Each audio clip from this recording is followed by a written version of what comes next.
నమస్తే అన్న. నా పేరు మల్లేష్ యాదవ్ అమ్మ. ఏ ఊర్లో ఉంటారు? గుమ్మడిదలమ్మ. ఓకే. వ్యవసాయం చేస్తుంటారా? వ్యవసాయం చేస్తాము. పొలం ఉందా? వ్యవసాయం చేస్తాము, బర్రెలు చూసుకుంటామమ్మ. ఓకే. ఎంత పొలం ఉంది? ఉందమ్మా, 5 ఎకరాల పొలం ఉంది. ఓకే. రైతు భరోసా పడిందా అన్న? రైతు భరోసా పడుతుందమ్మా. ఎంత పడింది? ఎంత పడింది? ఇప్పుడు ఎకరాకు 3,000. అప్పుడు 3,000 పడేది, ఇప్పుడు కూడా 3,000 రూపాయలు పడుతుంది. ఓకే. రేవంత్ రెడ్డి గారి పరిపాలన ఎలా ఉందంటే? మంచిగా ఉందమ్మా, ఇప్పుడు మంచిగా ఉంది.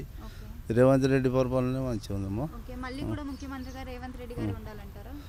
రేవంత్ రెడ్డి వస్తాడమ్మా, పక్క రేవంత్ రెడ్డి వస్తాడు.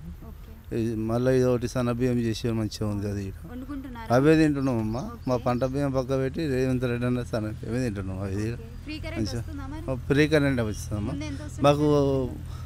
అప్పుడు 300 దాకా వస్తుండే, 350 అట్లా వస్తుండే. ఇప్పుడు ఫ్రీ కరెంట్ వస్తుంది. ఆయన ఎక్కినప్పుడు వస్తుంది ఫ్రీ కరెంటే. మహిళలకి ఫ్రీ బస్ పెట్టారు కదా, మీ ఇంట్లో వాళ్ళు తిరుగుతున్నారా? మంచిగా తిరుగుతున్నామ్మా. ముందు చార్జెస్ అడిగేవాళ్ళు మిమ్మల్ని, ఇప్పుడు అటు అడగట్లే, పోతురు వస్తారు. మంచిగా ఉందమ్మా. థ్యాంక్స్ అన్న. Subscribe us and press the bell icon for more interesting updates.